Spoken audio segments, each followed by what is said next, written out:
네, 이번에는 상속세의 계산 구조 같이 한번 볼게요.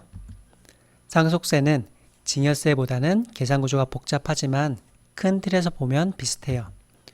내가 얼마만큼의 재산을 상속받았냐, 재산을 확인하고 거기에서 얼마만큼을 공제받을 수 있냐, 상속공제를 빼준 다음에 상속세율표를 곱해주면은 상속세가 나오고 혹시 이미 납부한 세금이 있다면은 그걸 빼고 나머지를 납부하면 돼요.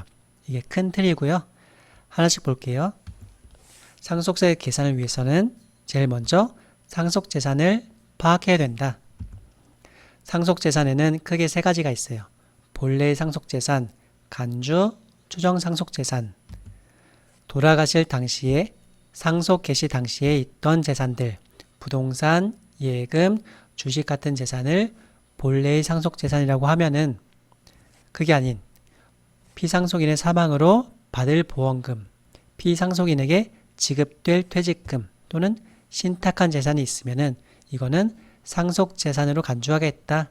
간주 상속재산이 되고 또 하나 더 피상속인의 통장에서 기준을 초과해서 현금을 출금한 게 있으면은 이거는 상속인이 받지 않았어도 상속받은 걸로 추정하겠다. 추정 상속재산이 돼요. 이렇게 본래, 간주, 추정 상속재산을 확인한 다음에 사전 증여 재산이 있었는지도 알아야겠죠? 상속인에게 증여한 게 있었는지, 상속인 외의자에게 증여한 게 있었는지, 혹은 창업자금 증여는 있었는지. 크게 세 가지를 구분했는데 왜냐하면은 기간 기준이 달라지죠?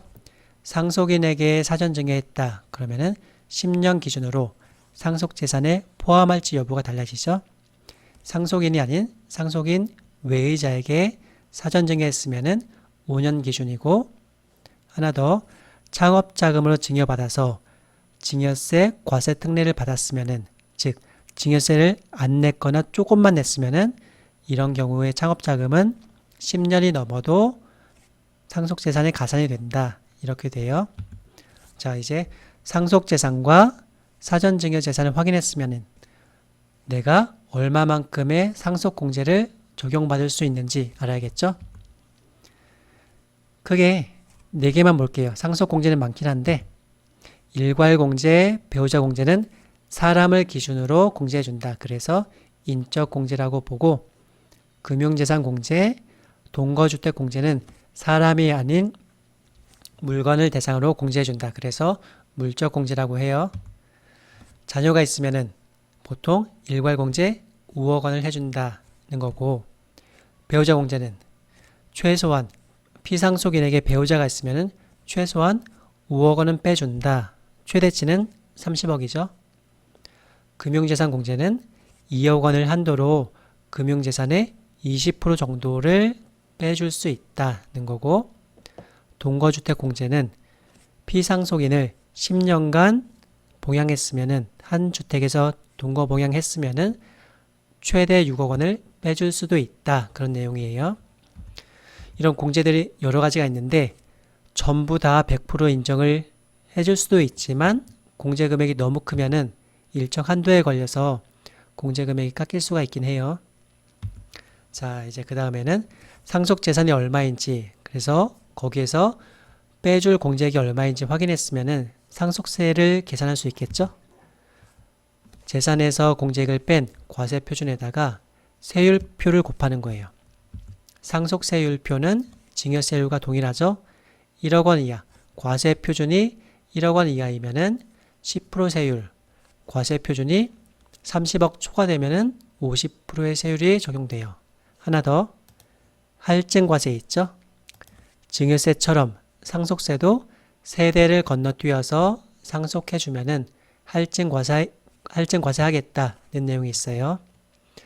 자, 이제 상속세 산출세액이 계산됐고 그 다음에는 납부를 해야 되는데 이미 납부한 세금이 있다면은 상속세를 계산할 때 사전증여재산이 가산돼서 상속세가 나왔고 그러면은 그 가산된 사전증여재산은 이미 그 예전에 증여세를 납부했겠죠? 이미 납부한 증여세는 빼준다. 증여세 공제를 빼주고 또 상속세를 자진 납부, 자진 신고하니까 신고세액 공제 3%도 해주겠다. 그 다음에 나머지 세금에 대해서, 나머지 상속세에 대해서는 어떻게 납부할지는 선택해라. 한 번에 납부할 거냐? 2개월에 나누어서 분납할 거냐? 최대 10년간 나누어서 연부 연납할 거냐? 또는 뭐 증여세는 물납이 없지만 상속세는 물납이 있죠?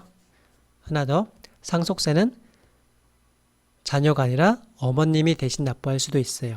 연대 납부, 연대 의무가 있기 때문에 대납을 할 수도 있다. 이런 상황이 있고.